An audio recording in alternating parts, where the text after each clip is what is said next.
7, right? I think maybe we could start now. One of our panelists, Charlotte Dennett, isn't here yet, but since I think we're probably going to have a lot to talk about, we should start as soon as possible. Can you speak up? Yes, I can speak up. I'm sorry. Somebody Charlotte's needs here, to... but she's just checking her room. Is she? All right. Okay. So we'll hope she finds us. My name is Lauren Glenn Davidian, and I work with CCTV. And the panel that we are at right now, its name is burned in my mind. How does mainstream media reflect the ruling class? And I'm very happy that we have four other people on this panel who I will introduce. Michael Parenti, who is, I'm not quite sure how to introduce you, except that he's written quite extensively, among other things, on the complicity of the mainstream media and in perpetuating a certain status quo or ruling class ideology that we see every day in the media. We see in patterns of media ownership, and we see in the content of programming, both on network television and in the press. We have Kevin Kelly, who writes for the Vanguard Press in Burlington and also The Guardian, among other journals and newspapers. And Elaine Siegel, who's a media maker and is currently working on a project that she will be telling you and showing you a little bit more about. And I'm at somewhat of a loss to describe it, so I'll let her do it justice. Charlotte Dennett, who will also be on our panel, is a writer and works quite actively in women's issues and works with Champlain Valley Now, among other things that she does. We have quite an eclectic group of people.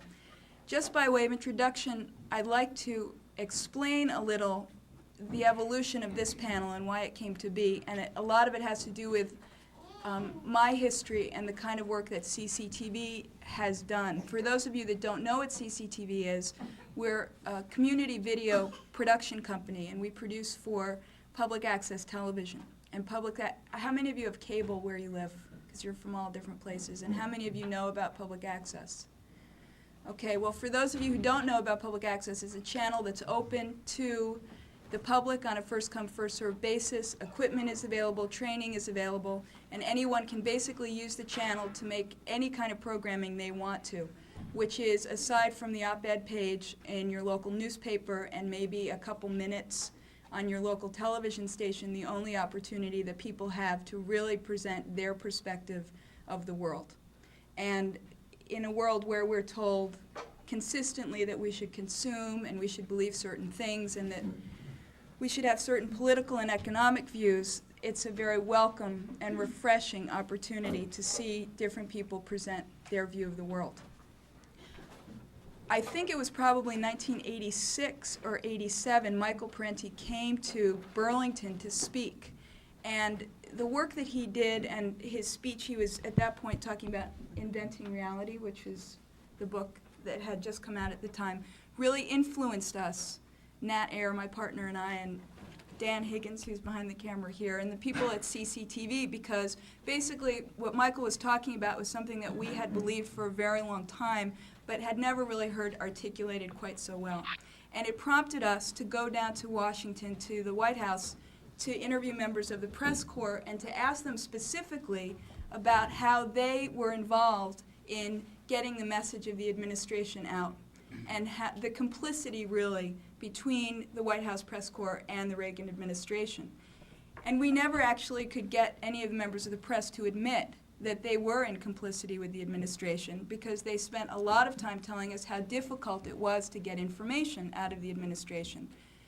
But the point was not that, it was a very subtle kind of point, and it was something that we struggled with for quite a while, because it wasn't in an explicit way that the White House press corps put out the Reagan administration line. It was quite implicit, because they never challenged what was coming out of the White House, and they never went to alternative sources, and they never pushed issues and set agendas their own way. They were always in reaction and in response to the one photo opportunity that they could get, the one press conference that they could hear. And so their purview is very limited by the nature of their work, and they never took any steps to make any changes, despite the fact that they weren't happy with the information that they were getting. And so the complicity between media and politics, or people that make public policy, is very subtle and very difficult to ascertain. And I hope that some of the people here in this panel today can talk a little bit about that, because as much as we believe it to be true, it's not always easy to identify. And so with that, I think I'll begin by having Michael speak. Well, okay, I would begin by saying, should I stand up? Would that hurt the That's microphone? fine. No, it's fine. I would begin by saying that all human activity has a material base. That anything that happens can only happen because it has a material base. That is, the conditions of nature and human life are sustained in a certain way. Even the guru who sits there, the mystic who denies, whose life goal is to deny material existence, could not reach transcendence, could not reach mystical experience if there weren't somebody there filling his rice bowl, somebody there working the fields. The holy men of India will not touch the fields because as the plow goes through the ground, it kills little creatures and it would hurt life. So they leave that sort of thing to others, but they must have a material base just like anybody else. And the media, too, which is consistently designed to let you forget about the material base of society, which does not talk about it at all, the media, too, has a material base. And in my investigation, I discovered that the news media in this country are not friendly toward corporate America. And they're not close to corporate America. They are corporate America. They are absolutely, when you look at CBS, you are looking at CBS Incorporated. It's a multinational corporation. It has on its board, it has interlocking. The directors on CBS also sit on Morgan Guaranty Trust. They sit on Exxon. They sit on General Electric, and so forth. And there's this whole network. You can go network by network, newspaper by newspaper, and you will find that these large concentrations of media production are owned and controlled by the same people who own and control agribusiness and oil and coal and steel, and most of all, the people who own and control all of those things, banking. That is the dominant capitalist mode in this country is not industrial capitalism, but finance capitalism. I don't want to document all that. I had some clippings. I can't get to them as I can't get to my luggage and all that because I can't find Will Miller and all my stuff is locked in his trunk. So, but I would have read you some names of corporations, and I think the effect would have been very effective as I ran down one after the other. But just imagine I just did that. Okay. ITT, Exxon, you know all this. Right, and you grow and you go, ooh, pooh, and so you know what that's all about. That pattern of ownership and control translates into control over what subjects will be covered and how, and there is a very definite bias. Now, not for a moment would I say that the media is absolutely controlled. You see, you don't have to have an absolute control. Certain things get in. They get in because editors don't realize the significance of a particular story. They get in because the media has a dual function. Don't forget, it's a specialized part of the ruling class. It not only must serve the few in terms of making money for them, that's number one, but two, it must serve the few ideologically, to maintain the world as they want to see it, but it also must market this highly processed, highly manufactured product called the news. Every day it tells you there's this thing that's been packaged, and it's the news, and that's what you should see today. And it has to market that to a mass public. And to do that, it must often deal with all sorts of things that bother the public, and also then bother the very people who own the news, who would much prefer them not to look into those things. Because the public wants to know, why must my son register for the draft? Why are they closing this factory in Greenfield and moving to Brazil? Why does everything cost so much? Why are my taxes so high? Why are there these toxic dumps where people are getting sick? And all these kinds of things come up to the extent that the media must give some attention to them, trivialize it, treat it as one little isolated muckraking case or whatever else. But to the extent they even do that, this causes annoyance among the very people who sometimes own them, and certainly among the ideological right. If it were up to the right, their newspaper would be nothing more than celebrations of the wonders of the private enterprise system, with a couple of anti-communist horror stories about how terrible life is in Romania and whatever else, and crossword puzzles and recipes and cartoons and all. And by the way, what I just said, that description fits most of the newspapers in America. But we're talking about the mainstream quality press, which is a little better than that. So there are things that do get in. You can even use the mainstream, you can even use information from the mainstream media against the very ruling class that controls that mainstream media. But the overall picture is to never really go beyond certain parameters. Never really, by the way, never, for instance, never ever say anything positive about any existing socialist or revolutionary society. Never bring in question the idea that Nicaragua might have popular support among large sectors of its people, the Sandinistas might, for instance, something like this.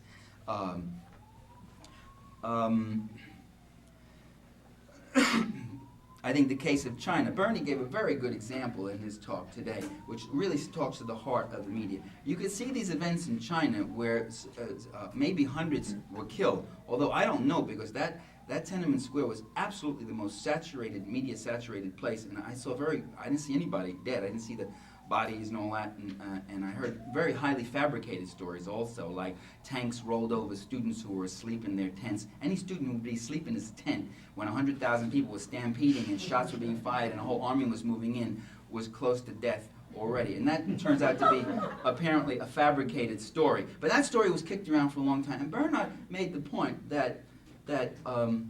which is a point that media critics have often made, that the media will focus on an event and a happening, but not on a condition. And he said there's another condition of oppression. 45,000 people killed children die every day, but that's a condition, that's not news. I believe that's not news, not because it just happens every day and it's old hat, but because if you began to explore that, you would then begin to uncover all sorts of things about imperialism, which would uncover all sorts of things about capitalism. Sometimes the media will report that fact, but it will be treated as an isolated fact. It will report that there's poverty or that there's homelessness. You know, I read in the New York Times one week that there was 25,000 homeless people in New York that they counted. And there were 40,000 empty apartment units. Now, there's one of two things you can do with that. You can understand that there's a link between those two things, that the people who control housing are in housing to make money out of it, not to provide housing for people. And they will leave those units empty to get them off rent stabilization so they can then jack up the prices on them and make more money and drive people out and drive more people into homelessness, so that you can see the link between the plunder of the rich and the poor. That's one choice you have. The other choice you have is to go the rest of your life, through life, as a half-assed liberal and say, isn't that something? 25,000 homeless, 45,000 empty apartments. How foolish that is. What a silly way to do things. Why don't we do something about that, you see? And I maintain that the media invites you to do the second. They will tell you there's 25,000 homeless, but never say what are the social dynamics that have created those homeless. That's just only so far they will go. Now, when you talk to reporters about that and you say, why don't you talk about the social dynamics? They say, look, we're not going to get into your ideology. I said, what ideology? That's an empirical fact that these people did not drop down from Mars, that there must be something that created them. Why don't you go into that? And when you argue with reporters that they might be working for a system that's rigged, it's really very interesting. Some reporters know it, and they'll say, hey, we're censored all the time. You have to have very finely tuned antenna. There's just to a certain line you can go. Some reporters, like Kevin Kelly, wouldn't work for them because he knows. So he goes and he works for a very fine writer, by the way, and he works for, you don't mind me saying, very small circulation publications. He works for those small publications that I write for also, right? And he writes for them too. But there are other reporters, most of them, the other 90%, I would say, don't know what the hell you're talking about.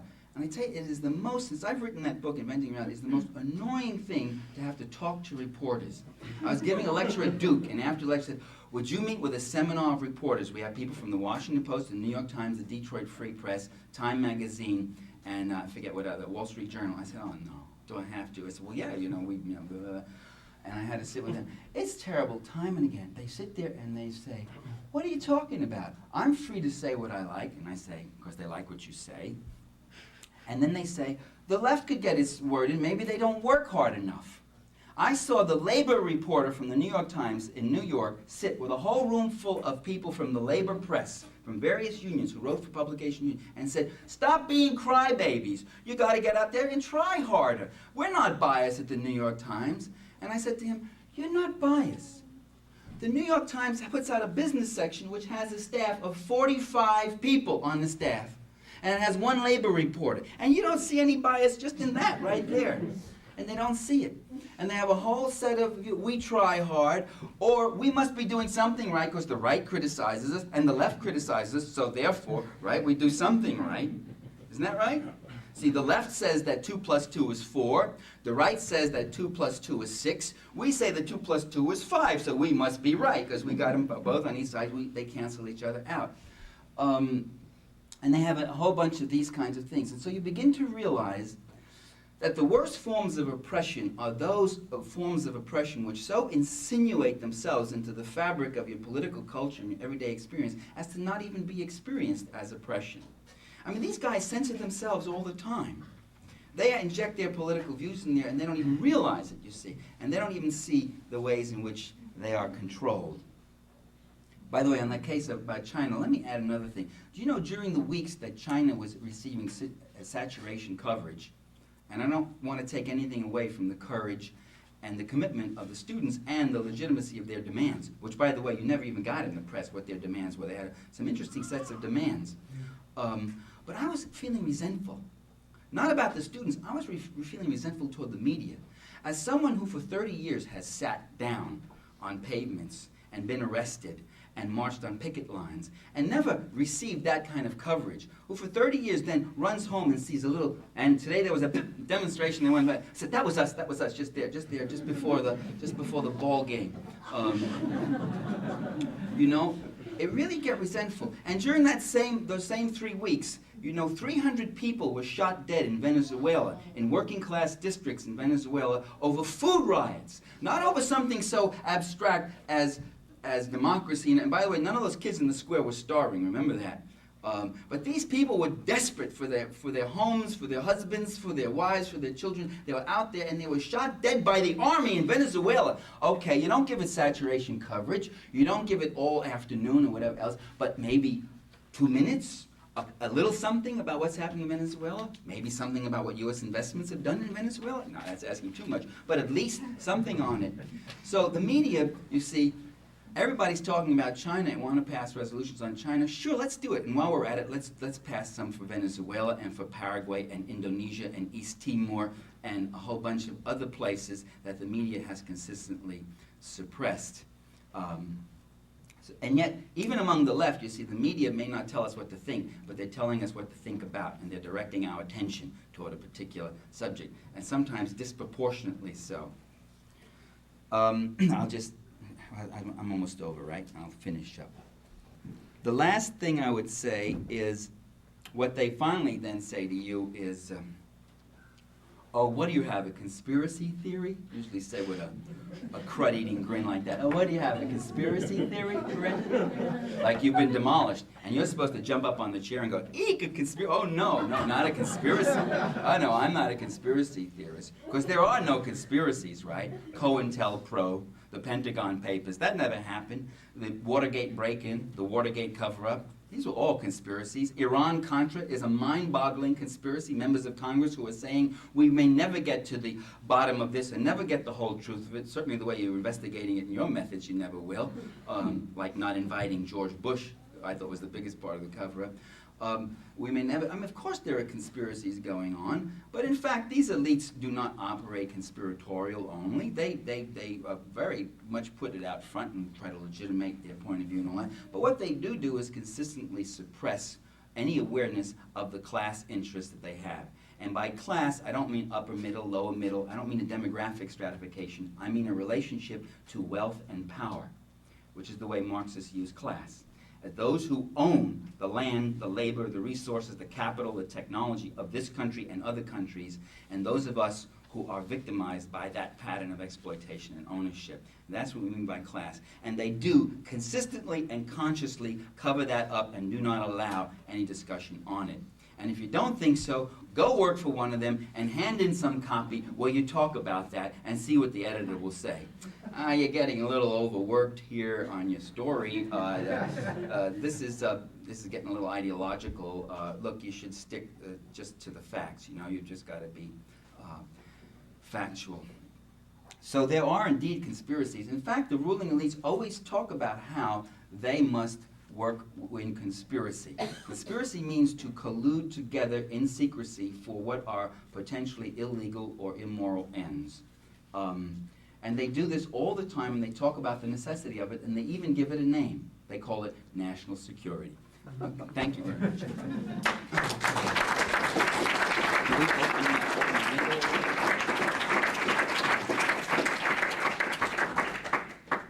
Yep, okay.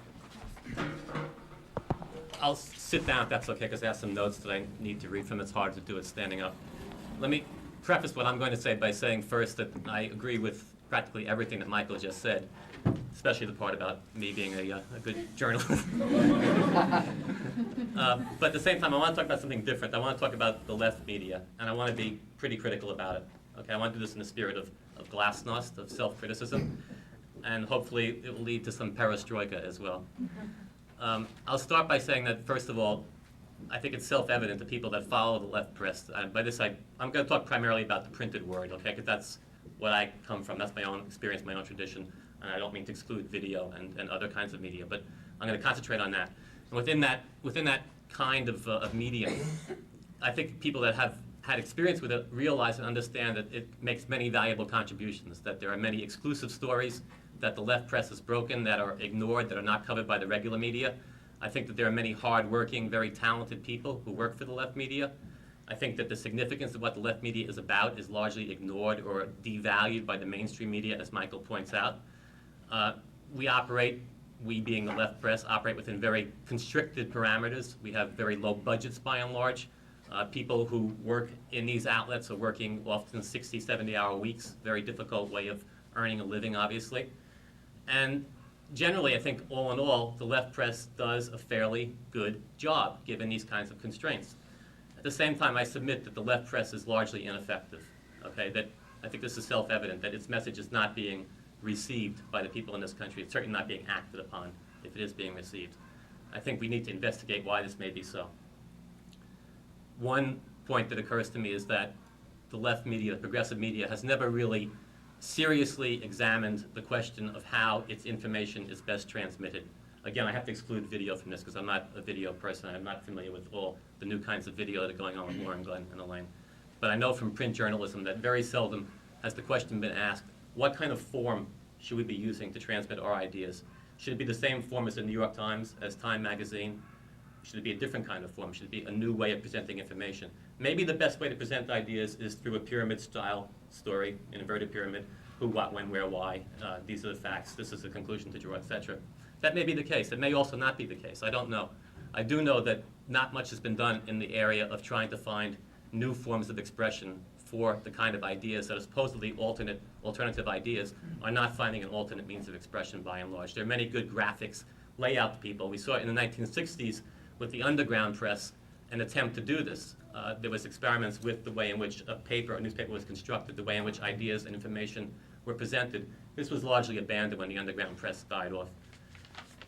A larger problem, I think, a more important reason for what I believe to be the left press largely ineffective qualities, is that in many ways it has, I think, unfortunately mirrored the mainstream media in that very often the left press operates in accordance with preconceived ideas of its own.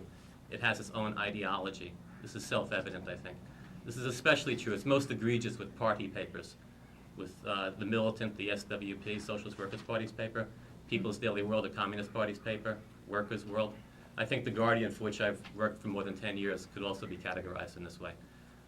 There's a line, a guiding ideology that all these papers have, and they bend reality very often to fit that line in the way they transmit their information. This leads to some very serious, difficult problems. This is true, I think, to a lesser degree, but also still true for those publications that don't have the same kind of strict ideology. I'm thinking about The Nation, The Progressive, In These Times, Mother Jones. I think, to a lesser extent, are they, can it be said that they do the same thing, but they do, to a certain extent, behave in a similar way.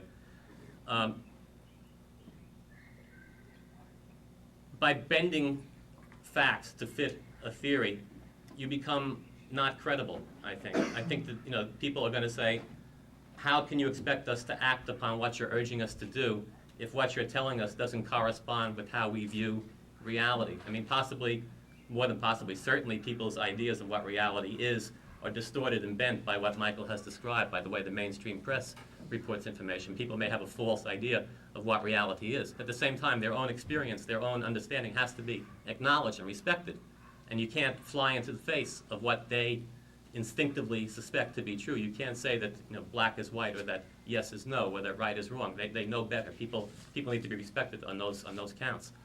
I'm going to single out The Guardian, and I don't mean to do this as showing The Guardian to be a particularly offensive exponent of these kinds of things, but it's the case that I know best. It's the one I've been most familiar with, and I think it's in some ways a paradigm for the entire left press.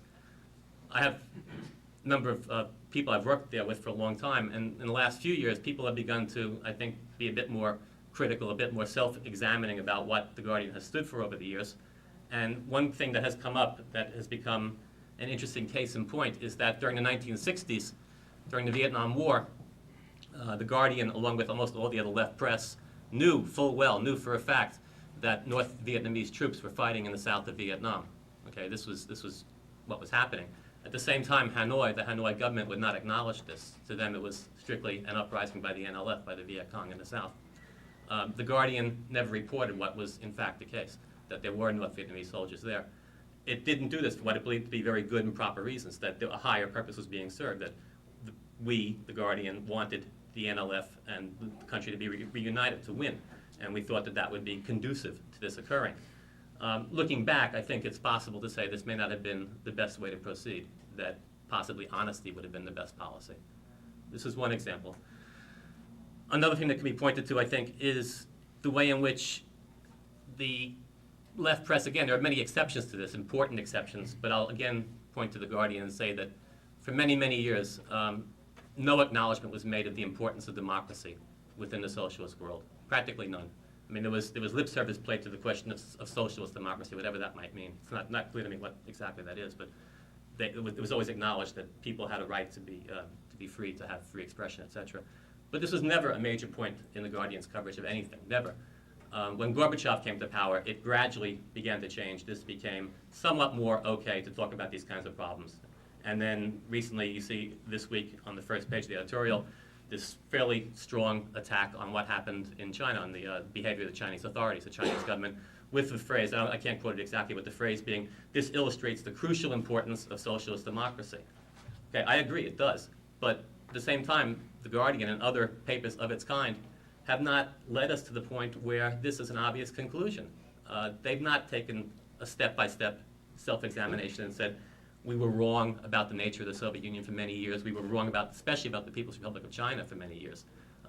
There's been no really serious attempt to analyze what went wrong, why this problem suddenly arose. It caught everybody by surprise, but did it need to? Was it not possible to see the seeds of this growing in China, in Poland, in Hungary, in the Soviet Union itself?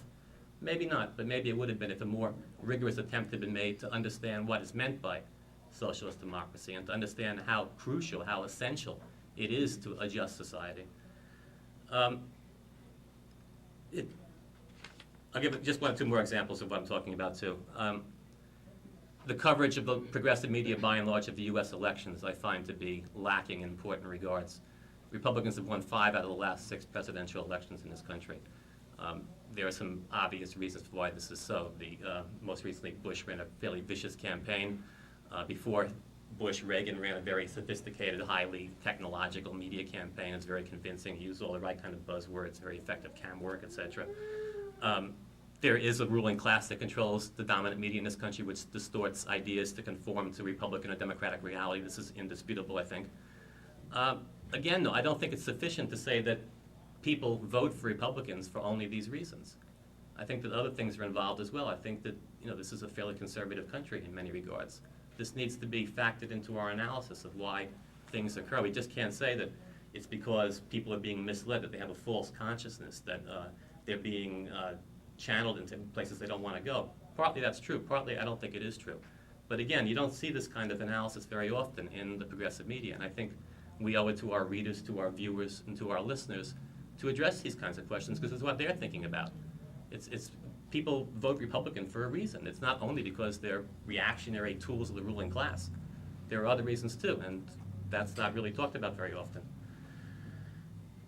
Finally, in talking about what I think is the general ineffectiveness of the left press, we need to pay some attention to the way in which it operates economically, financially, the way in which it's not able to be as professional as it should. I'm not sure what the solution could ever be to this, because it is a very marginalized sector of society. Obviously the left is, and therefore its media is as well. But this makes it very difficult to be professional, and I include myself in these criticisms as well. When you're not got the kind of resources and the kind of abilities to reach out to a mass of contacts, to a mass of information that the New York Times or CBS does, it's very hard to convince people of the truth of what you're saying. It's very difficult to make them see things the way that you do. Again, I'm not sure how this can change, because we don't control the economy, far from it. The New York Times is part of the forces that do control the economy. They have the ability to do things that we don't. But again, though, to make the press effective, the progressive press effective, we have to make people want to read it, make them want to watch it or listen to it. To do that, you have to be very good at what you do. You've got to be very, very able to communicate ideas in an effective, action-oriented manner. And I think very, very often that's not the case at all. I just want to conclude by saying I don't mean to sound as though I'm trying to denounce what the progressive media tries to do. Far from it. I've spent a large portion of my life working for it, and I'm not going to attack it from that point of view alone. But I think it's really important in 1989, with the world changing as rapidly as it is, that we all be as rigorous and as unsparing and as honest as we can be about what's going on, and begin with ourselves. And at all costs to be truthful as we assess the truth, as we understand the truth to be, to say it and to not be afraid to say it.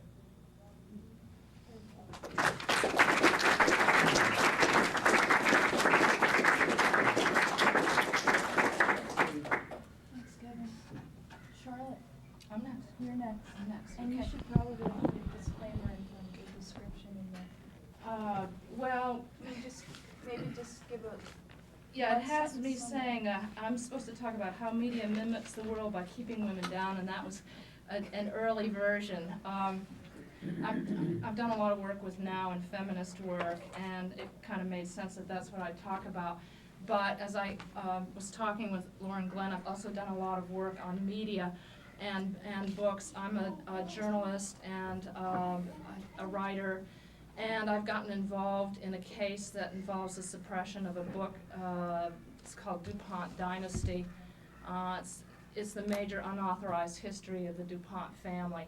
And the book was suppressed in a very fascinating way. And I was involved in the lawsuit. My husband, Jerry Colby, was the author of the book. And I learned an awful lot about media and about ruling class families. So I wanted to talk a little bit about what happened to his book, because the DuPonts control the newspapers in Delaware. And there's a bit of that in this book. But I do also want to talk about a book by a feminist that's come out recently. Sally Bingham is her name, and the name of the book is Passion and Prejudice. The Bingham family controlled the Courier-Journal newspapers in Kentucky. And some of you may have read about her struggle within her family on the board of directors over the future direction of the paper. Ultimately, her father and her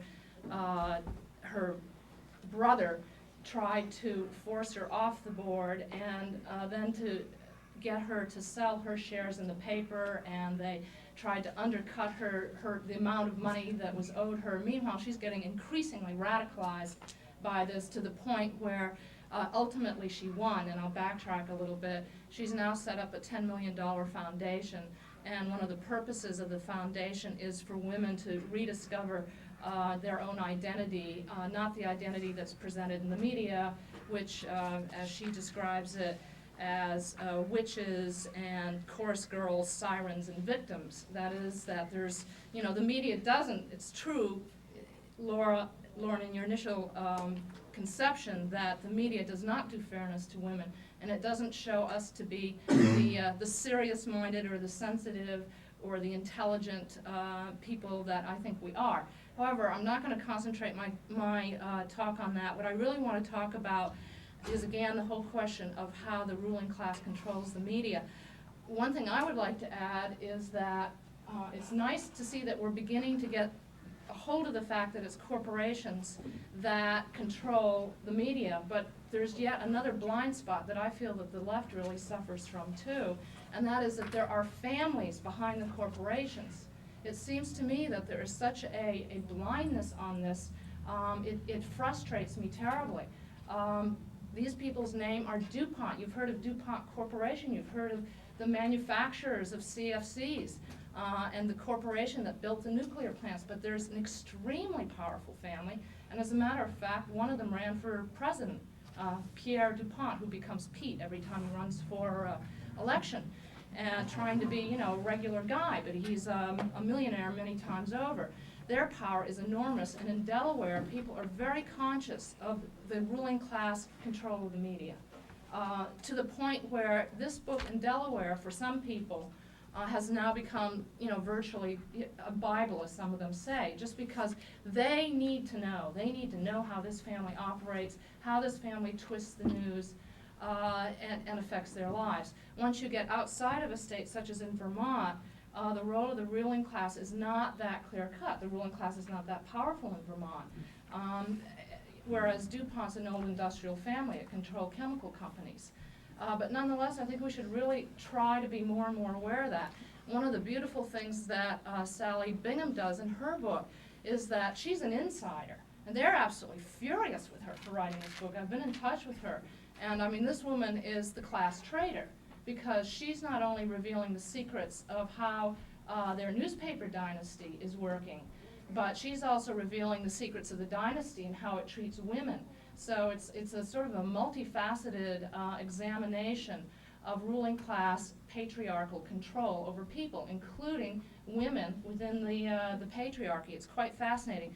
You'll notice that in her book you have this little triangle, and I thought it's sort of a dull cover here, but when you really start to look at it, it's not really looking through the keyhole, but it is looking through. And her whole point is to start to eradicate myths that her family has created for the state of Kentucky and for her own family members. Whereas Jerry's book is DuPont Behind the Nylon Curtain. So one thing I just want to state right off is, I hope that when you see books on ruling class families, try to make a point of reading them or getting them out of the library, because when you read about these people, you're on the top of the mountain looking down. Then you get to the board members and the corporations and so on. But these are the ruling elite, and we don't know enough about them, and I think we really should. At any rate, I just wanted to give you a few details of what happened, and please time me, Lauren Glenn, because I might lose perspective on this. In the case of Passion and Prejudice, the Bingham family, what Sally Bingham ultimately did is she was invited onto the board along with her sister and her mother. She's not quite sure why they did this. Her own family invited her on the board of the newspapers. She thinks it might have something to do with the fact that it would give a show of liberalism. The family was very freaked out by the 60s. My hunch is, in just reading these two books, is that ruling class families of themselves were absolutely terrified of it, because even though they hide very well from our view, they are absolutely paranoid and concerned about control, keeping control. And she describes about the movements of blacks and women in the South that freaked out her father, her brother, and the whole ruling elites there. So on the one hand, they couldn't give in to that, and on the other hand, they had to show themselves as having a somewhat liberal face, because people knew the Binghams as being liberal people. They didn't know what went on inside the company. They didn't know how most of the women employees were treated inside this newspaper. Sally was absolutely amazed when she got inside the paper and discovered that at least 1/3 of the workforce were women, and that they were all shoved into the lower paid jobs and didn't have much power. But at any rate, so she's, yeah. What newspaper, I'm sorry? Yeah, it's called the Courier-Journal, Kentucky, yeah. Whereas, all right, yeah, anyway, sorry for not, I need to break it. okay. At any rate, she talks about a meeting of women, that her sister said, let's have a meeting of all the women employees in the newspaper. So they all came and had a meeting, and it was wonderful, because that's when she saw them all. Then Sally tried to get her brother, who was the publisher, to have more meetings of women in the newspaper. Absolutely not. And as she makes the point, there's nothing that terrifies men in power more than a room full of women. They really do get quite frightened by it. At any rate, she began to start asking questions in the board. Why isn't our circulation increasing? Why is it that you've suddenly decided to cut back? You're not servicing black communities. You're not servicing poor communities. I'd grown up with this myth that the job of our paper, the family paper, is to be of service to our communities. What she found out is that she broke through one of the family myths, which is papers are there for profit making. That's the bottom line. And if it means that some outlying areas are too hard to get to because oil prices are too high for their delivery trucks to get out there and they've got to start conserving and making profits, then they're going to cut back on their readership. So what? At any rate, she started asking so many questions that it got her brother very uptight, and he started perceiving her innocent question asking as a struggle for power. And then what you begin to see happening is that she's asked to resign from the board along with all the other women, and they offer her something like $24 million worth of stock that was really worth $60 million. Now, one thing you find out when you read this book is that that's par for the course in ruling class families. If wealthy men can screw their wealthy wives out of money, inheritance, or if they can take their money, they will. And that's why it's also interconnected. If you study the families, you'll see not only how they control us, but how they control their minorities within their families. One of the things that really upset her that she learned is that her family earned its money by the murder of her step-grandmother. That is, her grandfather, whose name was Robert Bingham, ended up possibly murdering his first wife, then marrying Lily Flagler, who was the heiress of one of the Standard Oil fortunes in Florida. He married her to build his fortune. Then he used the paper to control any kind of information that would leak out the fact that he probably murdered her in order to get in control of her fortunes, her $5 million. And that's one of the things that Bingham points out, is that ruling class families use the media to cover up their own secrets. So think about that when you're looking at your local newspaper. Chances are that you're not going to read too much dirt on your local ruling elite. It's not going to be there. And she points out that anyone that publishes is going to publish a paper to control information. They have their own causes and they're going to put it forth.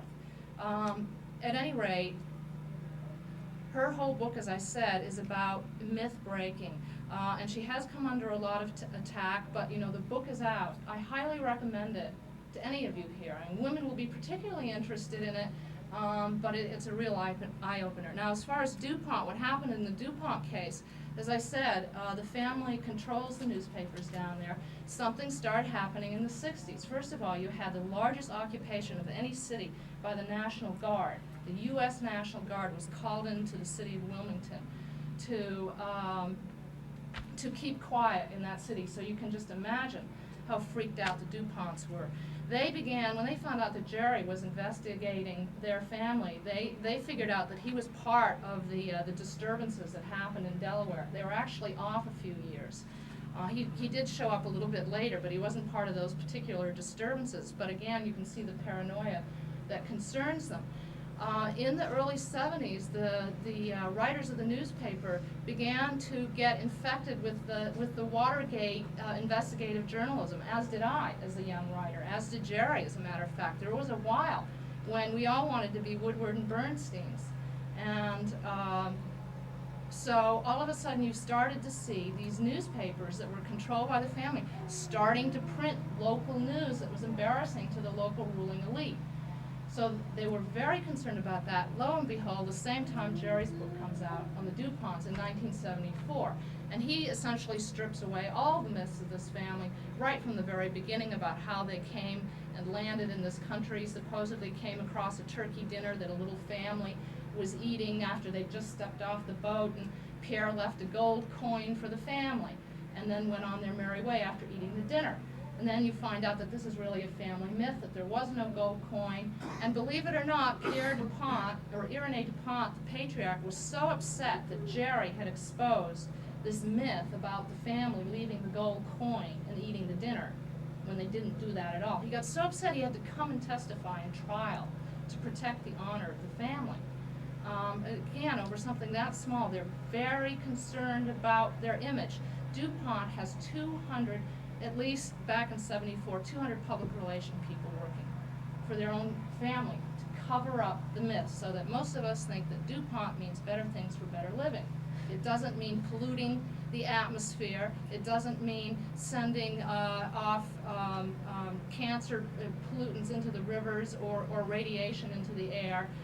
It doesn't mean being implicated in a plot to overthrow the White House in the '30s and get rid of Roosevelt. None of that you are supposed to know. When Jerry's book was known to them that it was going to be covered by Book of the Month Club, they were able to get a hold of some copies of the manuscript of the book, and to make a very long story short, they had the manuscript read over by their legal team, members of the family, and they put some threatening phone calls to Book of the Month Club. To wit, if you carry this book, we consider this book actionable and scurrilous, and you're going to have to deal with us. You know, one of the largest corporations in America is threatening to sue. That's all a book publisher needs to hear, threat of a lawsuit, particularly if it comes from a large corporation. And oftentimes you'll find that they'll buckle. And that's what happened in this case. Book of the Month Club dropped the contract immediately. This message got over to Jerry's first publisher, which was Prentice Hall. Next thing you know, his promotion tours are canceled, the ads are cut back, the books are withdrawn from the bookstore. All of this happened to him. And ultimately what we did when we sued, we decided to sue the bastards, so we went and sued DuPont and we sued Prentice Hall. And one of the things that we found out in trying to get an expert witness for this case, I went around to editors and found out that there's actually a term for suppressing books in the book publishing industry. It's called privishing instead of publishing. And what it means is that a publisher can publish a book but just go through the motions. Anytime there's a troublesome book out there, they can pull the life support systems of the book by cutting back on the advertising, cutting back on the distribution, and literally pulling the book from the store. This became a minor little headline in New York, which is the capital of publishing, for about a week. All of a sudden you see the various literary and law journals talking about privishing. The whole thing's been dropped since then. This book went to the U.S. Supreme Court. Ultimately, it's a long story and I haven't got time to go into it. But, we can take heart in one sense. We've indicated Jerry's career. We proved that the publisher had privished the book in the lower courts, even though it got reversed on the way back up. It did get republished by Lyle Stewart, but I would like to end with a little anecdote that is very real to me. I was going to go into a little bit more detail for you about what happened at the News Journal papers at the same time Jerry's book came out, because what happened is the DuPonts decided to purge the top editors of the newspaper because they were reporting on the book, they were reporting on the family, and the purge actually happened, and it's all under a section in the book called Silencing the Critics. So I went to the index and I looked up the Delaware News Journal and I looked for the page number, page 456, and I went back here, I couldn't find the page. And then it suddenly all came back to me that I have in my hands, this is the last copy of the book we have. All right, I grabbed it off the shelf, brought it here, and I suddenly remembered, well, this is a defective copy. This book got republished by Lyle Stewart. Jerry was able to write his heart out and write 400 additional pages about what had happened to him since the first book was published, and he wrote a lot about the law case. But we found out back in '84 when it was republished and Jerry was going on to a show to talk about the book, he found that there were 30 pages missing in the book. And the upshot of it is that 1/3 of the print run of this edition is defective. 1/3 of the print run of the Prentice Hall edition was withdrawn from the bookshelves. Either way, if you've lost 1/3 of your distribution of your book doesn't price profitably and it dies. And we found out that ultimately, again, I'm really condensing this, but we found out that the printer that does something like 45% of the printing for Lyle Stewart is also the printer for Prentice Hall, which was the first company that we sued. And it's the print, 30 pages are not here. And guess what? Here's the punchline. The 30 pages that are missing in the book are all about how the first edition was suppressed. So, there is hope, though. Read these books, even if they're hard to get. Spread the word. And my last comment is, probably because I know of how bad it is and how the ruling elite control the media, I'm a deep believer in trying to find any avenue you can in getting the word out to our people and to do a left publication, I suppose, but to try to do it in a credible way. This is Hill Watch. I don't know how many of you have seen it, but this is a weekly analysis of Vermont state government. We've put out our first edition. They come out every week during the legislative session, and they are a progressive analysis, one-pagers of the laws that those legislators are trying to pass up there, and we try to get underneath it and around it and show the reality of it. So if you go to the exhibit hall and you want to look these over, this is our latest effort at left journalism, and it's had a great reception, but I'm not so sure how much it's getting out to the people, and we need help. You'll see sign-up sheets up there on how to help us distribute this so that it's not just going to the already converted. I'll end on that.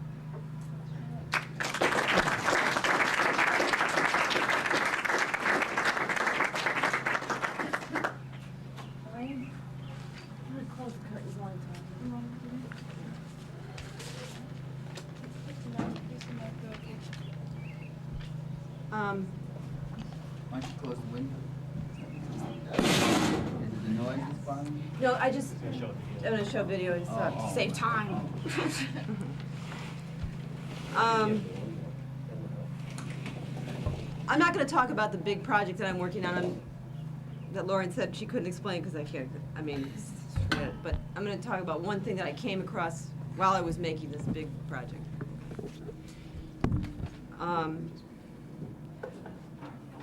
So I have these little prepared remarks, and then I'm going to show you some TV. Over the past year, I have become increasingly fascinated and horrified by a specific aspect of the cruelty of history, and that is the phenomena whereby victims once empowered become the oppressors, as if the revolutionary rule of thumb was knock down those ugly statues, but be sure and save the pedestals. I have experienced the cruelty of the system personally in the authoritarian structure of my family. I was bullied by my father and mother, who were bullied by their parents, who were bullied by their parents before them, etc. And so the torch of fury gets passed from one generation to the next. I can't say that I understand just how local emotions segue into global politics. All I know is that the authoritarian structure struggles to maintain itself at any cost and by any means. It is these costs and means that I've been investigating over the past year by way of monitoring religiosity as it is expressed throughout certain aspects of televised communication, news programs, ads, self-help shows, science programs, and televangelism. Now here I'm going to sum up 2,000 years of Christian history in two sentences.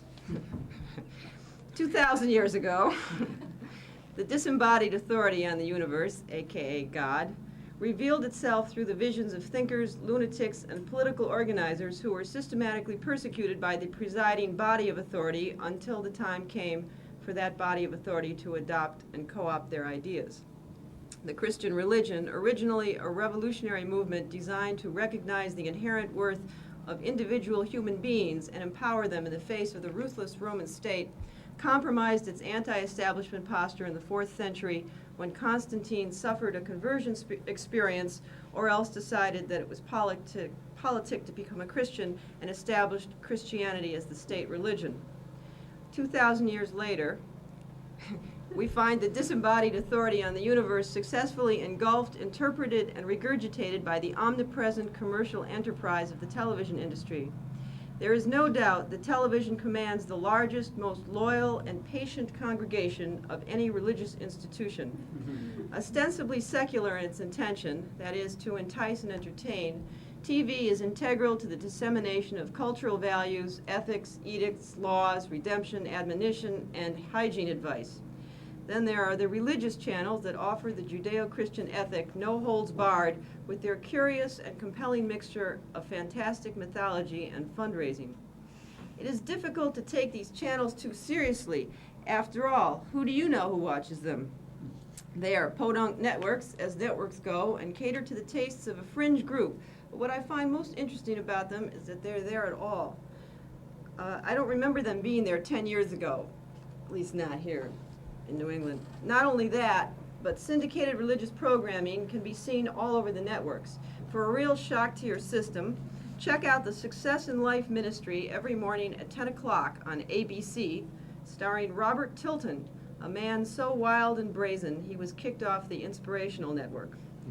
Of course, it is well known that the religious right was an effective force in making Reagan president, and that the Justice Department was stalled for years in their investigations of Jim and Tammy Baker because of internal pressures to leave them alone.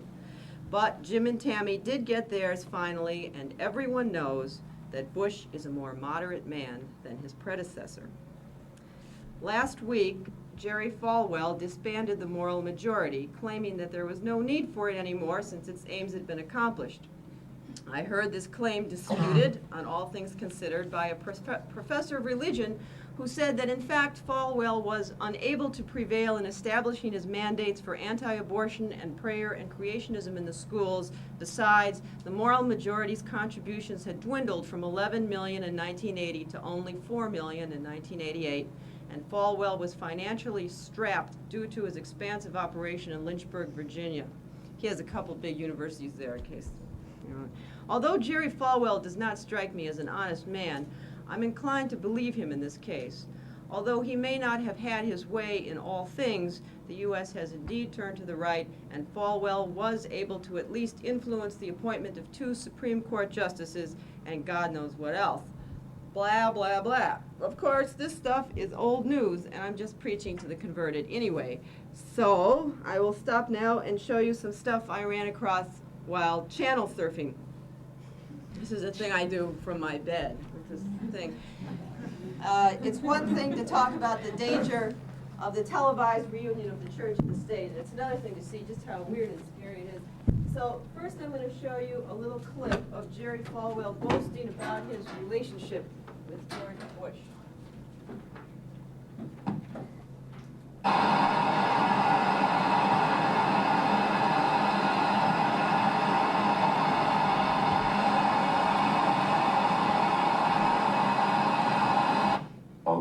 Too partisan, too tough, too mean, too ideological, too hard line, and they resented it.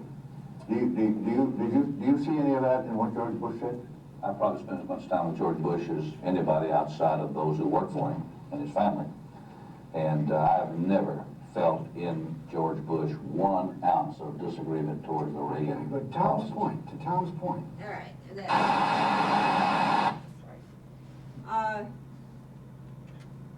well, that's what Jerry Falwell says. Now here, this is something that I picked up around midnight on the Inspirational Network a week before the elections.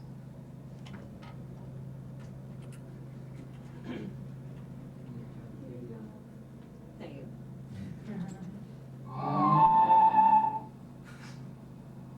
Uncle Warner, I want you to meet Joe Kay. Flag holding it erect. And in that very light, in that very setting, Francis Scott Key took out his pen and wrote, Oh, say, can you see, by the dawn's early light, what so proudly we Can't hailed remember the words quite. at the twilight's last gleaming, whose broad stripes and bright stars through the perilous night o'er the ramparts we watched were so gallantly streaming, and the rocket's red glare and the bombs bursting in air gave proof through the night that our flag was still there. Oh, say, does that star-spangled banner yet wave o'er the land of the free and the home of the brave? This is the most crucial election in the history of this nation. Christians have lost the right to pray in the public school. They've lost the right to have the Bible declared, even a literature book, really. We've lost the right to teach creationism. We've lost the right to even control our own family's destiny. We've lost the rights that made America great in the beginning. And now in this election, you have a chance to vote, to mobilize others. And I hope you love America enough that you'll say, I'm going to vote. I'm going to stand up and be counted. I'm not sitting this one out. I care. And I'm going to vote for the man who closest represents my faith in God and my love for America and my desire for freedom and of having a strong country. What made America great? It wasn't just our armies. It wasn't just our factories and industry. It wasn't just our education. What made America great was our faith in God and our commitment to God. And of all the wars that have been fought, we haven't really had to fight a world war on this soil. And that's the problem. But you know, we began to lose wars in Korea, in Vietnam, in Cuba, You hear about that war? and in the Berlin Wall, The war of the Berlin Wall. and then down in South America now, Central America. The United States has been in retreat for about 40 years. Doesn't that say something? What it says is that we have been given a warning. And the warning is that we must repent of our sins and our unconcern, Why are you or we will perish. What? Why are you If you love subjecting us to America as much as I love America, you deserve it. I pray in the name of Jesus that you will vote and that you'll pray, that you'll stand up and be counted. Well, God and the state and the... Our Father in heaven, I pray now in the name of Jesus, you'll forgive us, oh God, for our many sins. Lord, forgive me for my sins, my failings of you. And oh God, I pray in the name of Jesus, you will awaken righteousness within us. Lord, give us a new heart and give us a burden to pray for this country. Touch us, oh God. My God, in Jesus' name, touch this viewer right now. And help this man, this woman, this teenager to stand up and be counted in the name of Jesus. Amen. I don't know about you, but I felt something. Wait, you're going to feel more. You're going to feel more. God love you, friend. Thanks. This is a most decision moment in this country. It's a decisive moment when we have to choose. Will we serve the Lord God? Will we serve the Lord God, or are we going to go our own rebel way? We've got the choice. But I believe you care. And I believe you'll stand up and be counted. The men that day at Fort McHenry, they stood up and they were counted. They counted with their own life and their own blood. you stand up and be counted today. Okay. What? Oh, probably somebody just handed it. Okay, so now, out walks a woman dressed up like the Statue of Liberty. And then she begins to sing. Oh, see, can you see?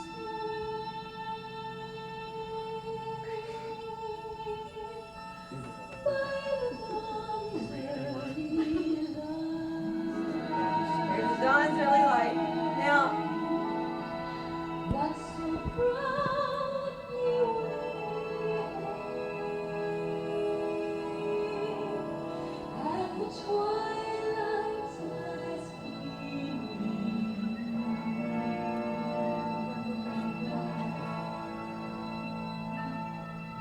Whose broad stripes have bright stars through the perilous fight, o'er the ramparts we watched, were so gallantly streaming.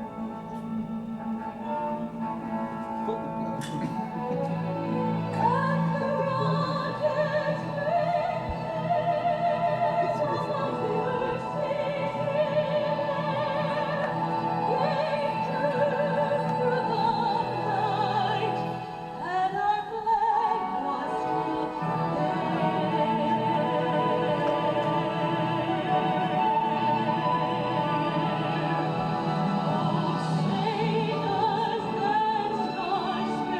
Now, as I watch this, I thought to myself, well, first of all, I was moved involuntarily, as I often am, by the national anthem, just because of its sort of stirring quality and the way that it's produced. What a pair of pipes. And I thought to myself, this production, she's singing with an incredibly elaborate taped production behind her, right, with the full orchestra and the voices,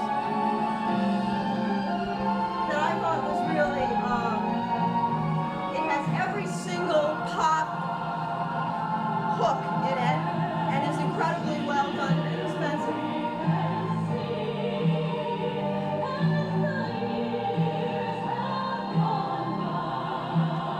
And it's so manipulative. Lower it a little, I think. What? Oh, I can't lower it. Because I want you to hear it and I want you to feel it. Like they do. She does look like the Statue of Liberty, doesn't she? I think she's like a Virgin Mary. Right, that too. That's true. It's true. And what I thought of when I was watching this is I thought of, I'm familiar with we're going to modulate up through the rest of the anthem of the work of Leni Riefenstahl, who was Hitler's, who made the famous Triumph of the Will and the Olympiads, who, who made film propagandist for the fascists. And I thought, this sure is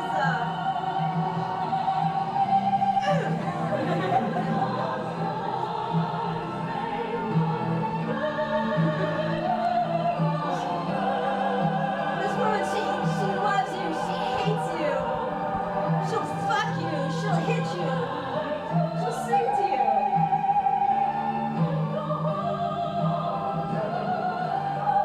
Now here's a new twist. I never knew this was part of the, now listen to this new verse that they put in. A land of the free and home to the world. America's home to the world. It really feels like that. America over alles, kind of.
so far out, and this is so extreme and so weird, I thought. That's what I thought. And then I was cruising around the channels on Inauguration Day, and I pray that it's queued up to the right thing, because we don't have quite the best system here. Cosmetic and emotional problems involved. This is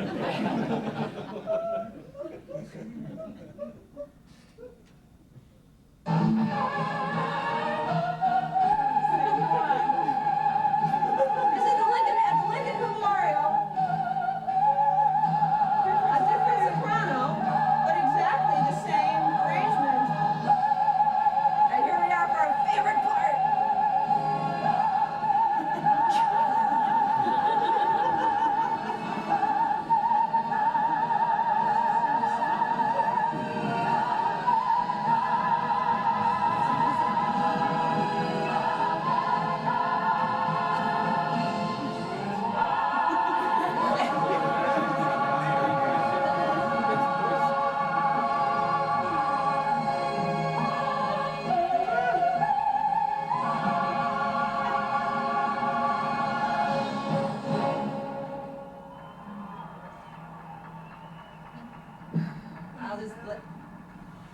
Thank you, Sandy Patties. Thank you for bringing such a brilliant performance to us here this afternoon. And if you've noticed, we're not alone. The moon itself could not resist in coming out early tonight. Take a look at that shot up there in the sky, if you will. The only nation that's ever been up there before is the one that you live in, the United States of America. We came back. Yeah, we're back. Anyway, so, thought I'd show that to you.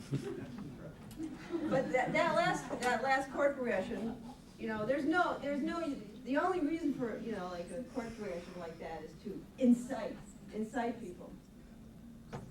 So,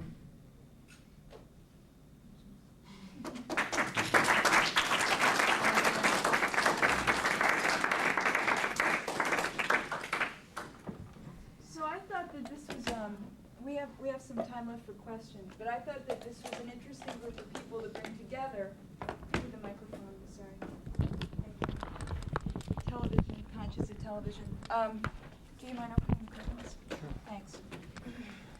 For a couple of reasons. One, because the basic thesis of the connection between the status quo and the ruling class and the mainstream media can be drawn in a variety of different ways. It can be drawn through the ownership of media, which is something that Charlotte brought up. It can be drawn through basically how the left doesn't bring some of these issues to our attention in the best way that they can.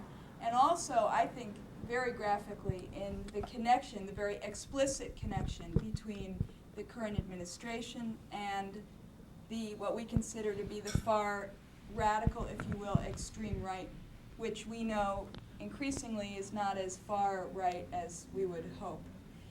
So I think that that was a lovely example of that, and I appreciate you doing that and collecting. I mean, it takes a long time to be able to come out with those two perfect examples. It takes a lot of taping of television shows and watching of those programs. I do watch those programs. I just want you to know I'm one of those people. We should start a support group. We should start a support group. Sorry, say that again? And I think we could just open the floor now to questions. You could direct it to anyone, and I'll make sure they get the mic. Hollis? I have a question for Kevin Kelly. Because I found your comments to be somewhat distressing, and I'm wondering that if, in your analysis, if you don't think that if you as a journalist and if the left or the alternative press aren't going to be delivering a progressive analysis to us, who's going to do it? Nobody else will. I mean, certainly the mainline media is not going to. I mean, they'll reserve a 2% niche on their op-ed page, perhaps, for Michael Parenti had a letter in the New York Times 2 days ago. They'll do that. But no, we have to do it, obviously. My intent, I don't mean to be distressing. Well, it's just, I mean, you speak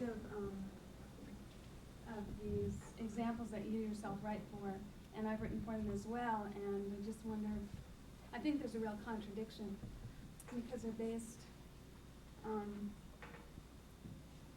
they need to make money, and how does that, is there any hope for that ever to be balanced? I don't know. I don't know the answer to those questions. I know that the need to make money exists for the progressive media as well. Right. I mean, it has to, otherwise you can't pay your printer. I mean, the Vanguard would be a better case in point than the Guardian in this way. The Vanguard is chock full of advertisements every week. Right. I mean, it's foolish, it's naive to think that this doesn't influence the content of the Vanguard. I mean, obviously it does, in important, fundamental ways. Does that mean that the Vanguard shouldn't exist? Probably not. I mean, probably should exist. It probably should do a better job than it's doing now. But there are definite walls that the Vanguard will run into. It runs into them all the time. It can't go beyond them. It can't offend a fundamental part of its advertising base if it does go out of business.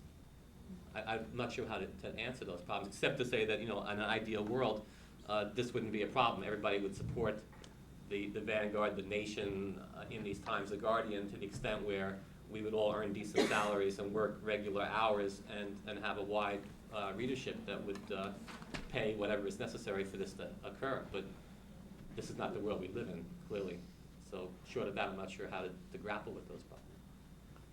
Any comments from up here? Yeah. First of all, I think distressing as they are, we really, I mean, a lot of what Kevin says is true. I think, the worst cases are the party line type papers, and then you have variations in between. Either you've got the party line or you've got advertising affecting the content so much that it hurts it in the other direction. It conservatizes the left approach, and Vermont Woman is a real classic example of that in my view, and I could go into it, but I won't take up the time right now. But at any rate, how do you handle it? I mean, the fact that he's raised the question, to me, means that those of us that are interested in influencing public opinion really have to think very carefully. I think it'd be wonderful if the day were to come where Vermont were to have a newspaper, not just a magazine, but a newspaper. That'd be a great dream that was committed to being as factually accurate and credible as possible, and at the same time not being shy and giving a progressive point of view. One of our Killwash, I'm only mentioning this as a possible stepping stone. When we put this out, we were extremely conscious of whether or not we were going to be credible. That is, if we were to put out news on what's going on in the legislature and our information was inaccurate, then the legislators would quickly dismiss it. And the people out there probably wouldn't know as well, but at least, you try to work. I think whatever we establish, and I hope we do someday, I think we have to work real hard on credibility. It doesn't mean that, there's a difference between credibility and accuracy and objectivity, which is one thing that none of us brought up. Objectivity is something that's taught by the schools of journalism. That is, you've got to show this side, but then you've got to balance it with that side. And I think, I don't know if you agree with me, but certainly in the reportage that I've done, I felt that, if you're seeing a massacre going on, you're going to report about it. You're not going to say, these people were slaughtered, but on the other hand, I'm not thinking about China here, I'm thinking about, repression in South America. These people were slaughtered, but on the other hand, the police were, well, whatever. I mean, the police were trying to use their good judgment. I suppose you could say that, but there's some stretching it, all right? There's a factual reality out there, and you can report about it, and it can be accurate without pushing a party line. But I think that if ever we are to develop a good press, we have to be extremely careful. We owe it to our readership, and we owe it to our survival. Could I suggest that there are a lot of publications that don't have parties, and ostensibly no party lines, but they have lines, and they're very intolerant, and no focus is ever put on them. I think the Guardian, in a way, should be praised for not having joined in the orgy of Soviet bashing that went on through the Reagan years, and which infected even most left publications.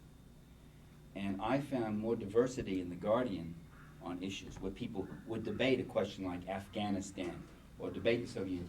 And you couldn't get that in The Progressive. Irwin Noel would not tolerate such an article. You couldn't get that in Dissent, which is ironically titled as a publication.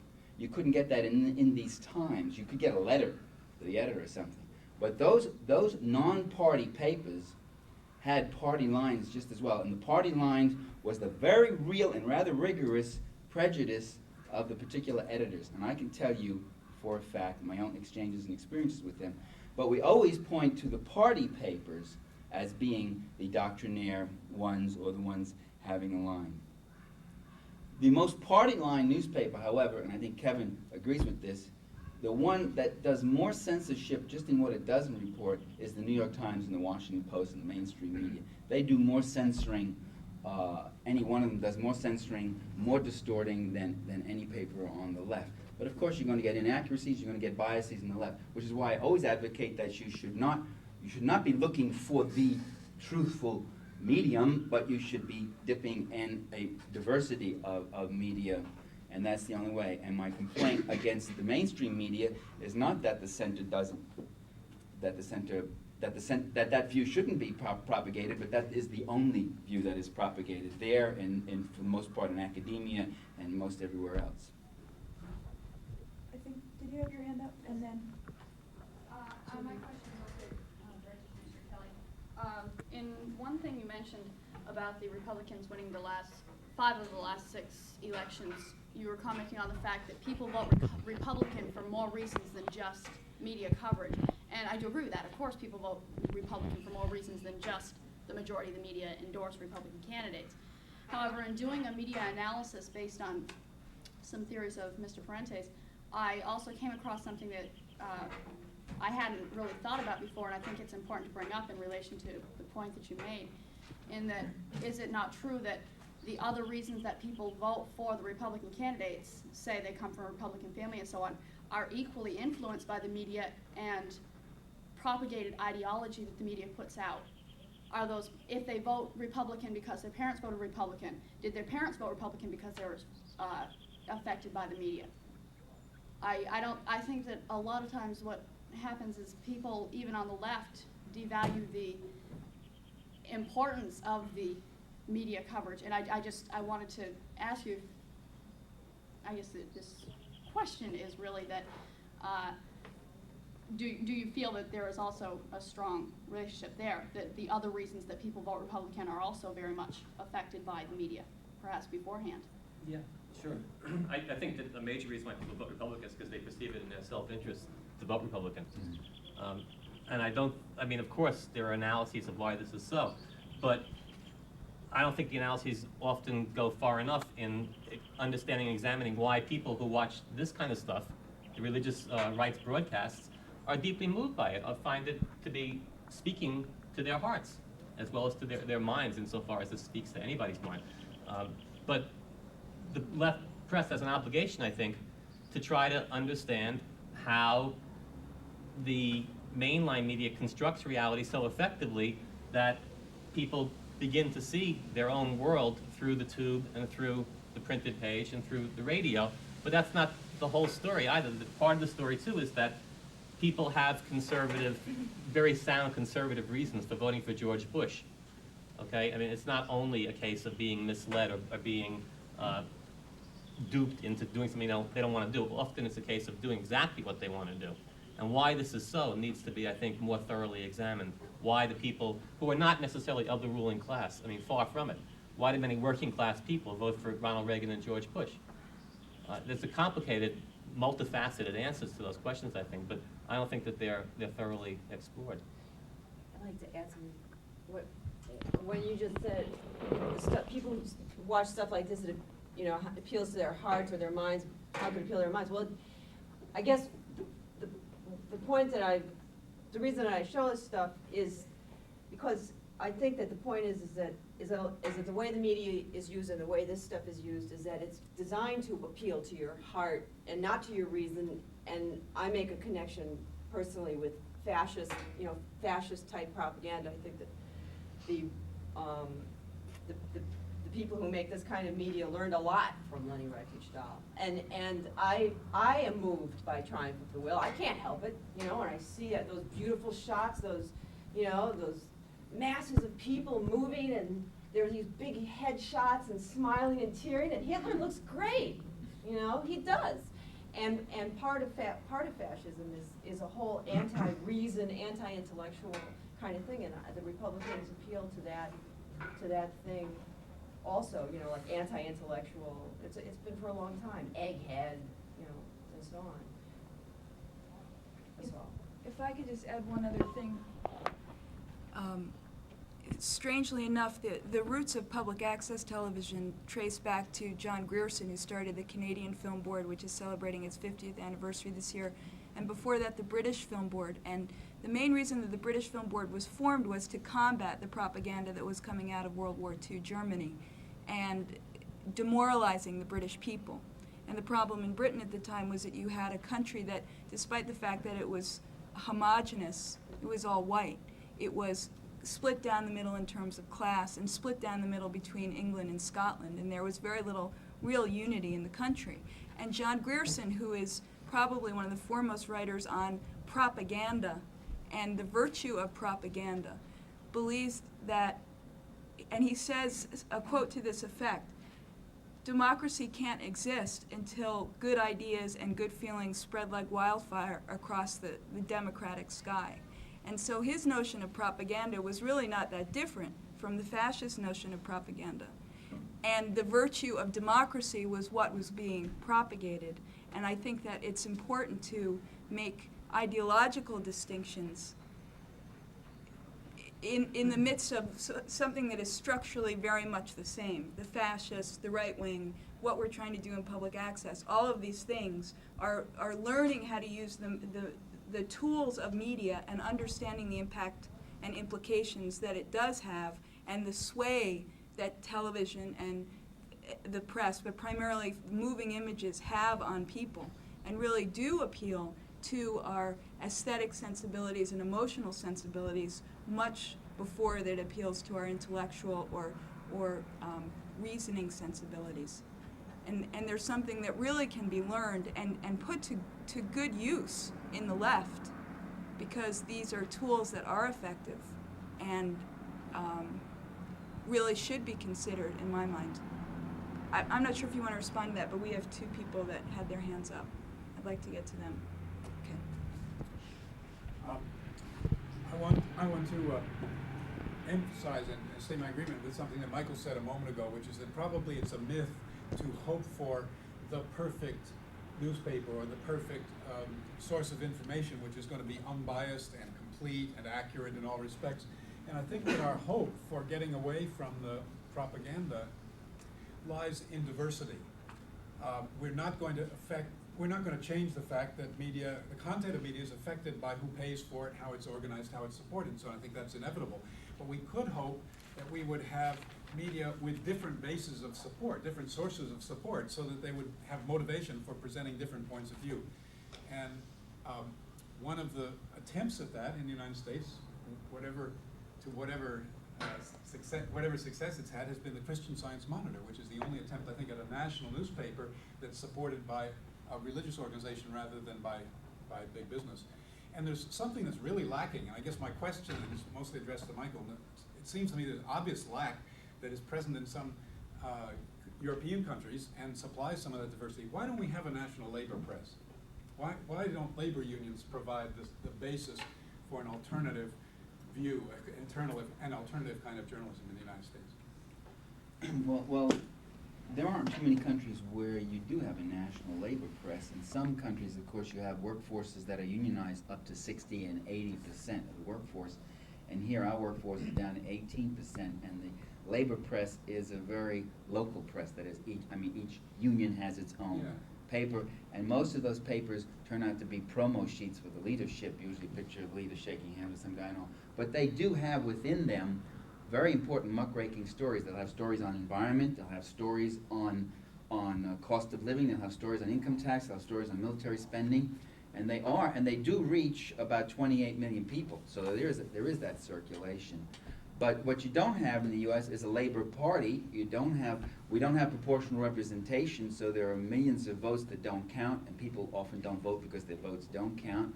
They can't, so that the left doesn't win a slice of the parliamentary representation, as in Europe, where many social democratic parties have representation, communist parties have representation. They have a very real influence not only on policy, even though they're minority parties. They have a real influence on policy. They also have an influence on the way the conservative press can send out things. They have their own party newspapers like L'Unité in France and L'Umanità in Italy. So you can get an ideological diversity of papers because they have political organizations behind them with a parliamentary presence. And that influences the whole climate of culture. It also puts a limit on how far the right can lie about things at times, because there is this alternative opinion. In this country, they just get away. They just get away with everything. You get away with it in a funny way. You get away with it by not even having to deal with it. More and more, I'm finding it's not only the outright lies, but it's just the suppression and omission, the censorship by just omission, massive omission. Can I add something, Lauren? Please. What Michael said, I think, is really true, that there's no Labor Party, so you're not going to have a Labor press. But I think it's possible for the United States to have other kinds of media that it doesn't have, that it's more within the grasp of us to create. And the three examples I can think of, the three best daily newspapers I know of in the world, are the British Guardian, the London Guardian, which is controlled by a trust, a charitable trust. It's not quite like the Monitor, but it's not controlled by a corporation. The other is Libération in France, and the third is the Tageszeitung in West Germany. The Taz and Libération are products of the 1960s of the New Left, but they become much less rooted in that tradition, and are now much broader, much more Catholic with a small c in the kinds of coverage that they have. But to me, the thing that makes them so interesting, that makes them such a lively read, is that they're so open to contending points of view. They have their own worldview, which doesn't get diminished. They have a progressive worldview in a broad sense. But they're open. They would have articles defending the Soviets in Afghanistan. They would have unpopular points of view on the left, as well as popular, widely accepted points of view on the left. I mean, the Taz in some ways was an organ of the Green Party in West Germany, which is different than the Green Party here. But it grew up as this alternative expression that was not influenced that strongly by advertising, was not part of the labor tradition, was not a labor press, but was very, very, it spoke to a 1980s sensibility, to people's needs in the 80s as they perceived them politically. I think we could do the same sort of thing in this country, given the right conditions and the right determination. And the right amount of money. Money is the mother's milk of all of this. Yes. Both Michael and Kevin talked about something to the effect, sure, we have investigative reporting that's good, but there are limits, and you were talking about the limits of the corporate broadcasting stations with their interlocked board members, with the large corporations. You were talking about limits to the advertisers that you have. But I guess into my naivety, I always just thought that those stories which broke those limits were the ones that made news and brought large readership and brought, Woodward Bernstein kind of stuff. So I hear two things. One is there are limits we can't go on, but yes, we can go beyond the limits, and then we have good stories, and we sell papers. Yeah, but the Woodward Bernstein kind of stuff is just so bad. It isn't breaking those limits. It's scandal. It talks about intrigue. It talks about malfeasance in high places. That's something you can do occasionally in journalism, but you don't break the ideological things. That's repeated acts of suppression of attempts by reporters. A. Kent McDougall just had 2 articles in the November and December issues of Monthly Review showing how, as a Marxist, he worked for the Wall Street Journal and then the LA Times, and did report, and how he had to tone things down, how he had to have things cut out, how he had to make a reference to a Marxist perspective, and the editor says, you can leave that in, but make sure you're a little sarcastic about it, make fun of it. So he had to say, the Marxists, as they wait for their millennium, and he criticized himself and said this sets up as showing Marxists as being utopian and crazy and unrealistic, but I had to insert that in order to then get this other little bit in. Constant guerrilla fight, and finally calls coming in from readers saying, what is this communist doing on your newspaper, and the pressures of all that. And you can count on one hand the number of people who try to do that in the mainstream media and how long they last. It's a terrible fight, and it's always there. Now, some of it isn't explicitly ideology. Roger Wilkins talks about, I mean, Wilkins is no radical. Wilkins was a black, progressive liberal, I would say at most. But he's putting things in. He talks about, it's not they call you in and say you're betraying the party line and we have a commitment to this. They'll just meet you at the water cooler or as you're stepping on the elevator and they say something like, hey, don't get overly involved in causes. Meg Greenberg said to him, when Wilkins was getting involved with something, Greenberg said, well, I don't know, I'm like you, I'm not a cause person. I don't get involved in those causes. And Wilkins said, what did she mean by this? Either she's really misreading what I'm committed to, or she was sending me some kind of message. And he realized she was sending him a message, which was, keep your nose clean. And the end of it was that Wilkins left the Washington Post, and Meg Greenberg today is the op-ed editor in the Washington Post. She knows how to keep her nose clean, and she got it shined and rewarded. I think it's a tough situation. I still think, by the way, one of the areas we should fight is in the mainstream media itself. Call them up, complain. When this is a particularly egregious story, I even called the reporter and tell him, man, you are lying. That is just a very misleading thing. And sometimes they get a little bothered and shaken up by that. Send letters to the editor. They have to legitimate themselves even, publish these letters. Lenin once said that you should use every turf that you can. Sometimes you have to fight on their turf because that's the only turf available, the only show in town. That's what he said. I mean, that's a free paraphrase. But I think it's true that we should always fight on their terrain, even as we build alternative terrains. Kevin, what kind of stories did the Vanguard suppress because of advertisers? Suppress is probably too strong a word to use. You're right that there's a contradiction here, though. I mean, on the one hand, a paper like the Vanguard loves to print things that a large segment of its advertisers might find offensive because people will read it, which in turn will attract other kinds of advertisers to it, this kind of thing. At the same time, though, I mean, there's an entire economic system out there of which the Vanguard is a tiny fragment in which it operates that dictates that certain kinds of reporting are maybe not suppressed, but not even conceptualized to start with. Specifically? An investigation of, I'm trying to think of a major advertiser for the Vanguard, an account that's really important. Maybe Katie could help me with this. But I mean, if say there was an advertiser that was giving the Vanguard $10,000 in revenues per month, which doesn't happen as far as I know. I mean, it would be very unlikely. I mean, just prima facie, right? It would be extremely unlikely that the Vanguard would initiate an investigation of, let's just say it's GE. Okay, it's not, but let's just say it is. Would the Vanguard want to go out there and investigate, forget the Gatling gun, health and safety conditions inside the factory at GE? Maybe given a really courageous editor and a very bold, highly laudable publisher, the answer would be yes. But in 99 out of 100 cases, I think the answer would be no. I can't give you a concrete example right now, but I can give you a theoretical example. That would be. Yeah, the reporters would just jump in and say, I worked for the Seattle Sun, and we investigated, and he was an advertiser. They'll give you an example of how to do that. And by the way, there's another condition. Given sound enough fiscal budget, they might take on one advertiser. What they won't take on is the advertising industry and that whole system that produces advertising that is called capitalism or larger systemic forces. I could give a concrete example where advertising interferes with the content, and this is a little controversy that did erupt with Vermont Women. It was a young publication, and it had been out maybe a few months, and the publishers discovered that Coors Beer was interested in doing an ad, and they were thrilled because they had a major account in this young magazine, and Coors Beer was going to pay a lot of money. Well, a lot of feminists realize that Coors, the Coors family are ultra-right-wingers. Not only have they launched harassment against women workers in their firms, and as a result, for instance, now has boycotted Coors, but also Coors is a major funder of the Contras. They're major backers of Ronald Reagan. They were in Ronald Reagan's kitchen cabinet. And so Coors is just a particularly evil character.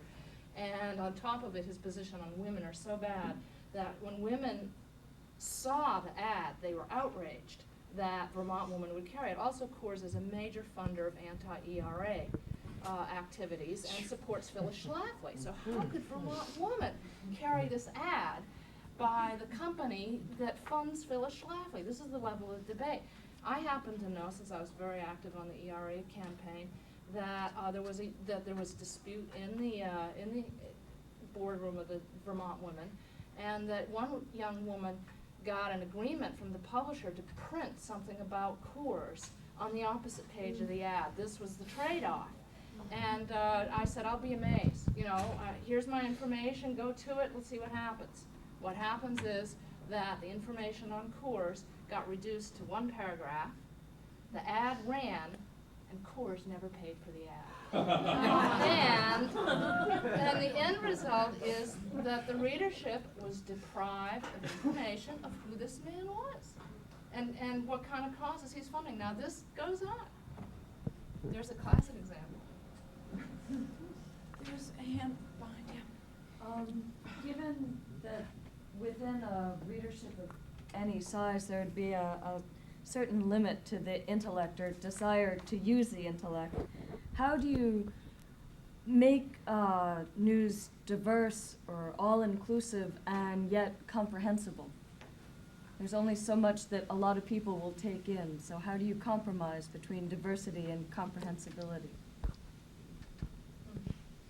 Well, that's a really good question. Neil Postman wrote about the phenomenon of contextless information. That the incredible thing about most of the information you get on the evening news is that it's contextless. There's no context for it. It's not framed. It's not connected to larger bodies of information that would therefore give it significance or meaning or sense or liberation. I mean, it should be the power to liberate your mind, to make you more effective, to make you more aware of what you're doing in the environment. It doesn't do that. And that becomes, that is, by the way, one of the methods of control of the major media. Did you ever see that Monty Python thing called the minimal news? It says, and now, tonight, for the minimal news. Riots broke out.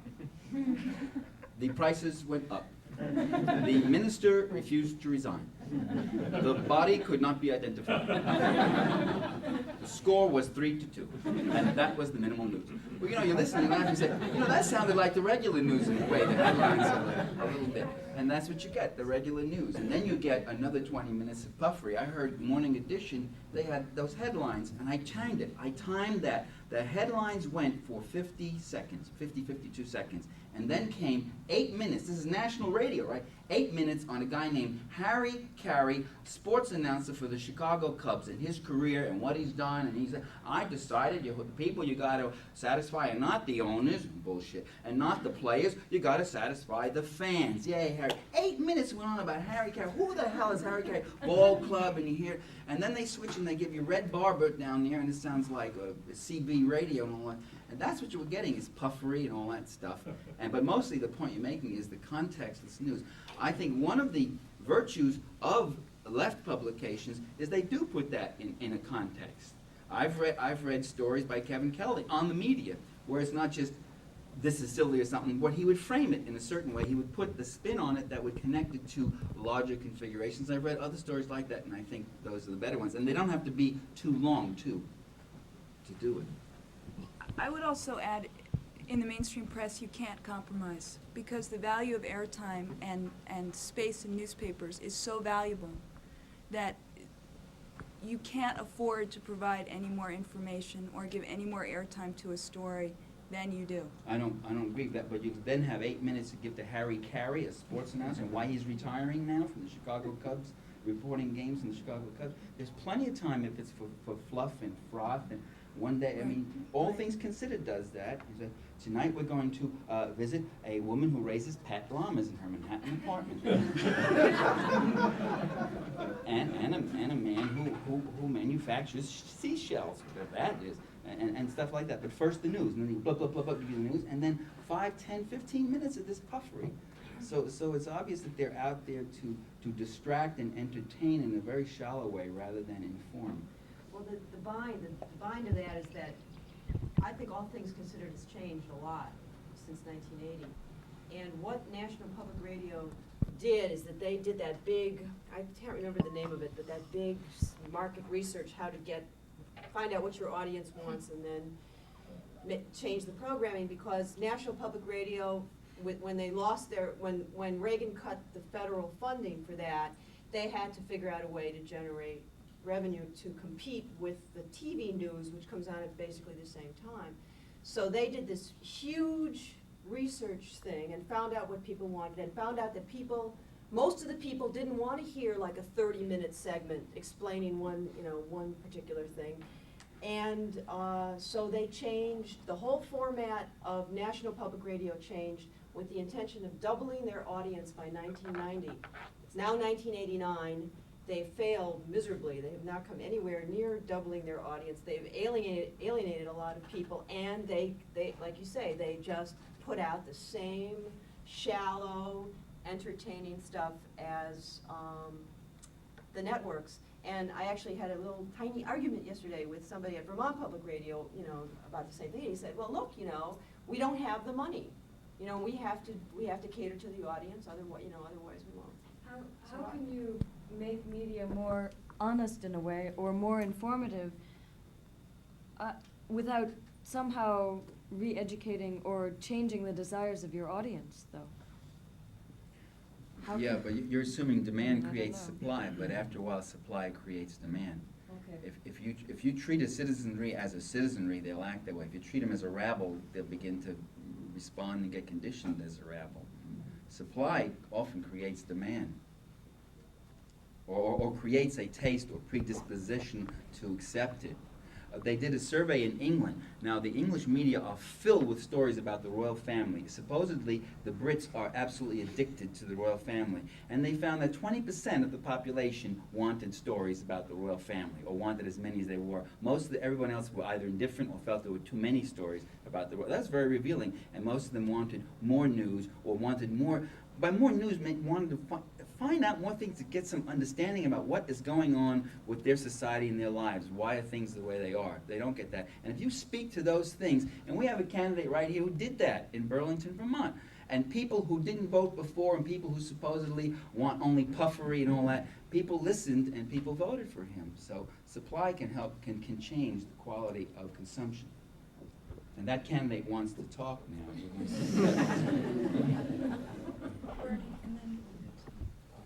Go ahead, yep. Just a couple of points. One of the things that concerns me, or that I believe very strongly, is there's not going to be a change in the political climate of this country until we deal with that too, and the media itself. And you hear very few politicians willing to make the media itself a campaign issue, when in fact, increasingly, I think it might be the most important issue to be made. That if you can't articulate a point of view to the people, how are the people going to know what's going on? Or if the media lies consistently. I'll just tell you a little story, a funny story. There was an article in a magazine called Social Justice. I don't know how many of you see it. It's a small kind of left-wing publication. They did a review of the articles that appeared in the mainstream media on Cuba in 1986. 8 major newspapers, 9 major magazines.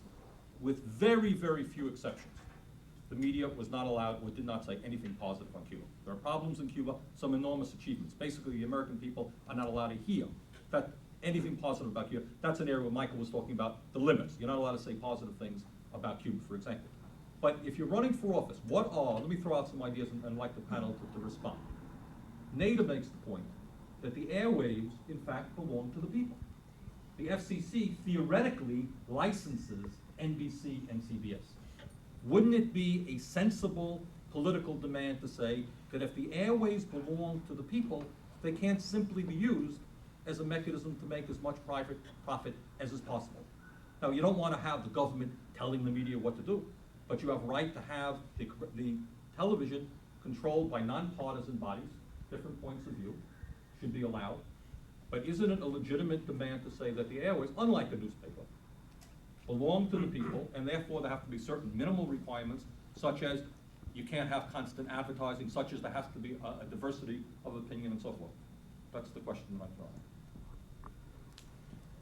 Well, yeah, I remember the panel I was on with Ralph Nader where I made the point. The airways are the property of the people, and Ralph said that was a good point. I'm glad he's picking it up, and you got it.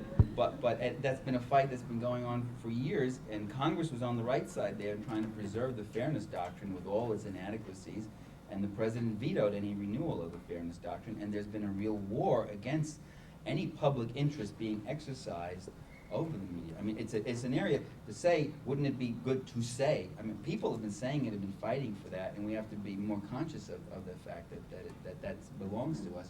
Then comes the question of political power and how do you get it back from the FCC and or how do you get the FCC back to serving the public interest rather than serving the networks? There's one other thing too, is I think that there's, I mean, in theory, I agree with you, Bernie, that the airwaves do belong to the people, but there's this layer that comes between to with the government. I mean, the airwaves, in a sense, really belong to the government because the FCC is the one that's controlling and monitoring them. Then you run into problems that people face in a country like England with the BBC, okay, which is vastly superior to NBC or CBS, clearly. I mean, much, much better. But at the same time, I mean, the censorship, the distortion, the propaganda that comes out, especially I noticed particularly in regard to Ireland, it's just incredible. I mean, Ireland either may as well not exist at all, or the IRA are this mindless group of maniac criminals, okay? This is the BBC talking to you, and this is the People's Network in a much truer sense than NBC is the People's Network. So my only point is that, if the FCC were to mandate that NBC be more open, you'd still have the problems of the FCC being the government. It's also interesting to note that people were fighting for access to the airwaves from before the time that television actually became a commercial medium, and there was a very active lobby in the 30s to get equal access and to get fair time.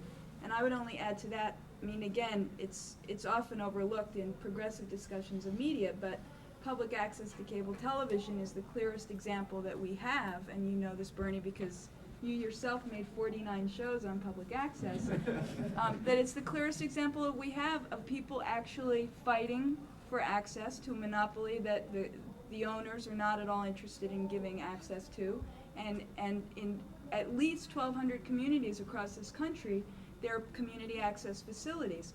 And in addition to that, there's a movement now on the part of progressive video makers and independent video makers to develop a satellite network called Deep Dish TV, which will be talked about tomorrow morning at 8 o'clock, which is an opportunity to get information out. So precisely things like the panel on communism, or the big conference on communism last fall, or this conference, for example, all these videotapes that we're making conceivably could go up and be shown to people all over the country, people who get cable, people who own satellite dishes, people who are hungry for alternative sources of information, and you know that because they buy cable TV and they own VCRs, and people want something different, and there's nothing different for them.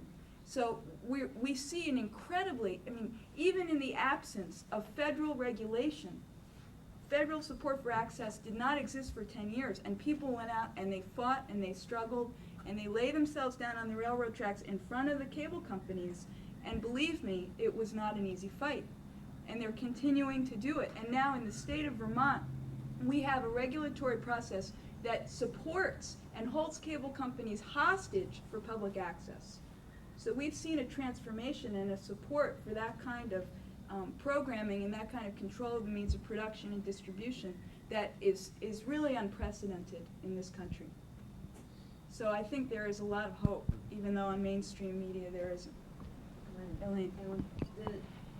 A couple nights after the election, there was a special sort of seminar on Nightline, if you can call Nightline a forum for a seminar. And on this seminar was Leslie Stahl, Sam Donaldson, and the so-called communications directors for both Dukakis and Bush, which means they're publicists, and a very brilliant TV critic, and I can't remember his name right now. He wrote Mark Hertzgard, Boxed In. Mark Hertzgard? It's Mark, but what's his last name? He wrote Boxed In, and he works at Johns Hopkins. Oh, I don't know. Well, too bad, I can't remember his name. Anyway, the task at hand,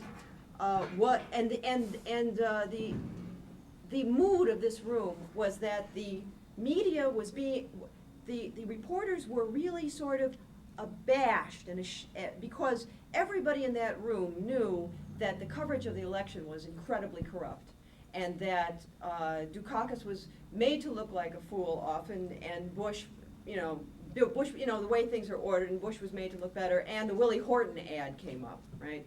Why was that allowed? And Leslie Stahl said, to the public, why was that allowed to be on television when I did a special segment showing that that whole ad was a distortion of what happened and blah, blah, blah, blah.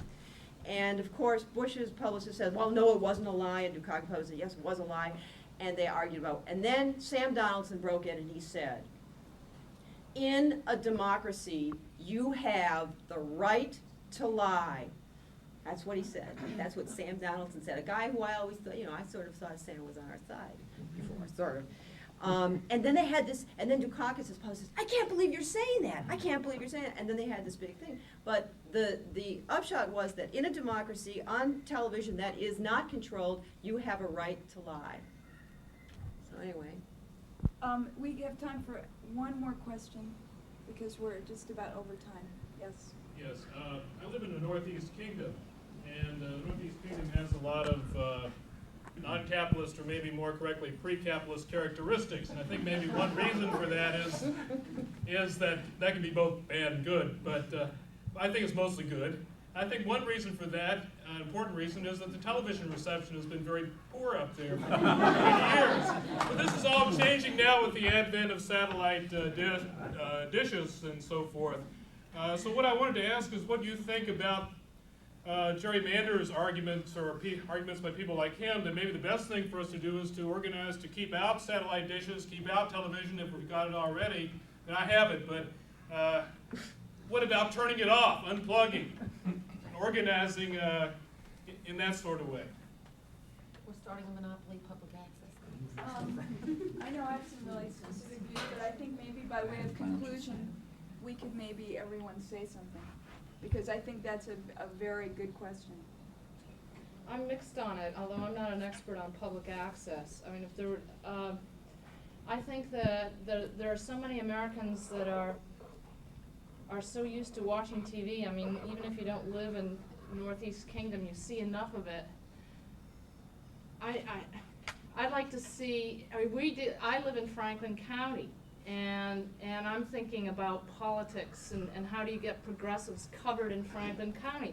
Bernie's absolutely right, I think, in that you've got to deal with the media. You've got to get on those airways. You've got to, and that's the message of communication nowadays. So somehow closing it off doesn't seem like the answer to me.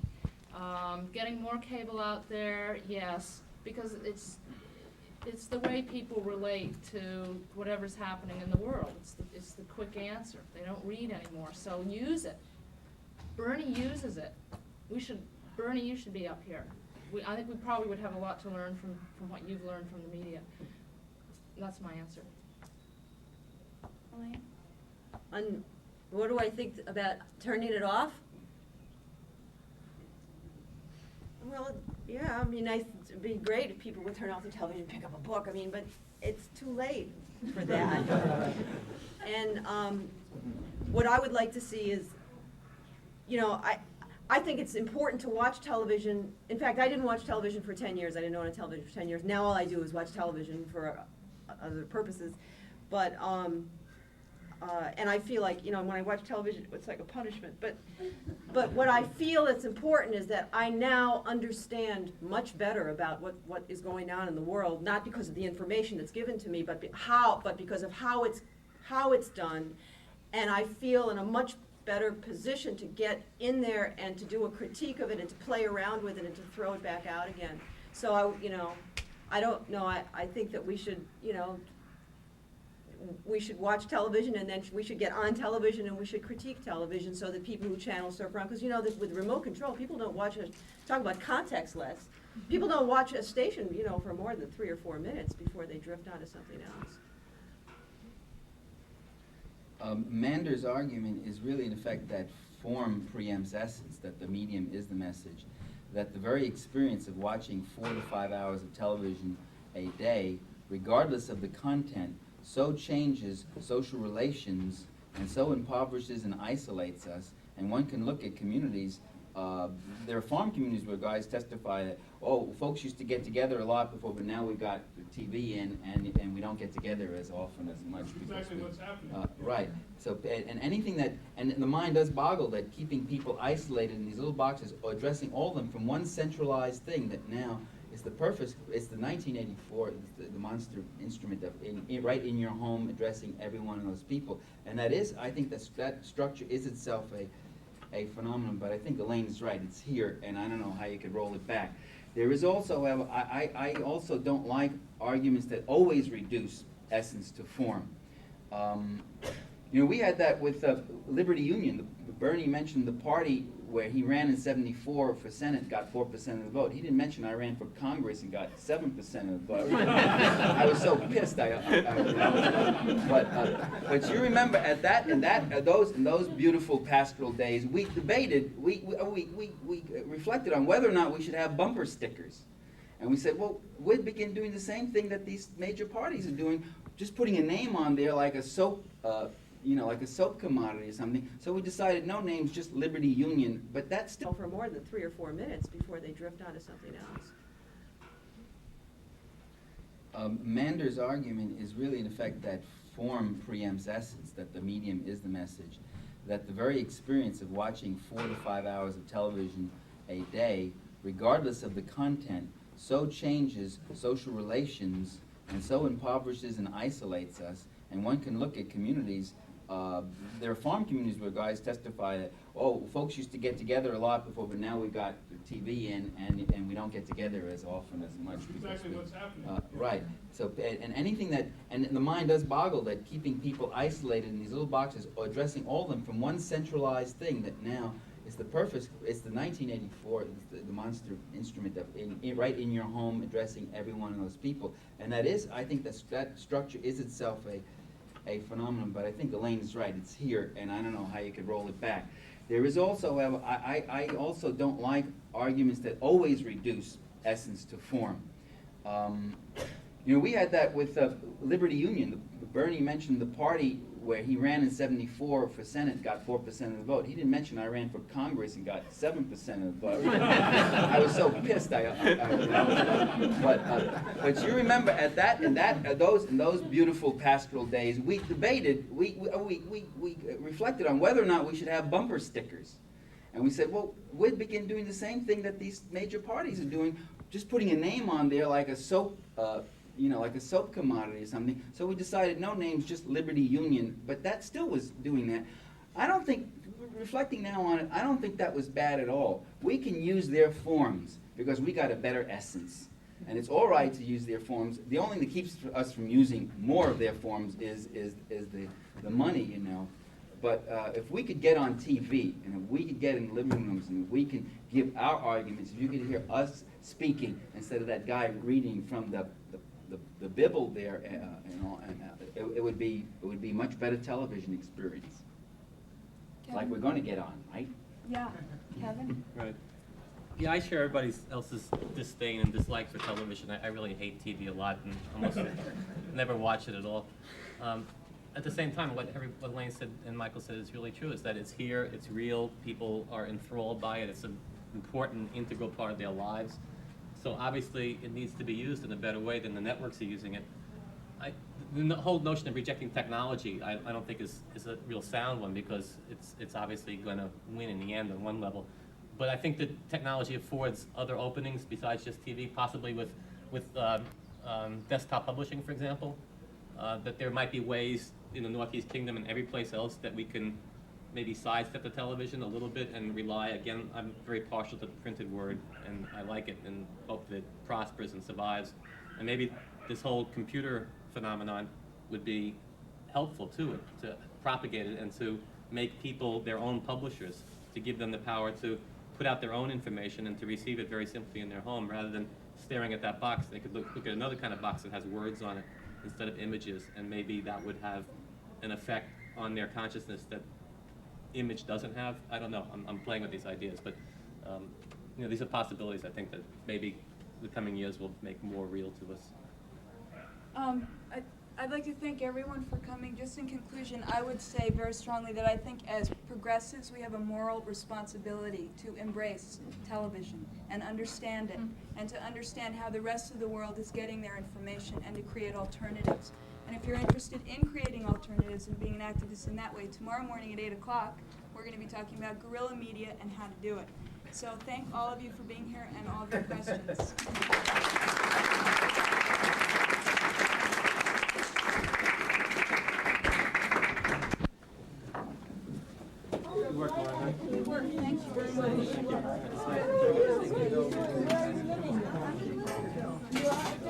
outline was great. It was really good.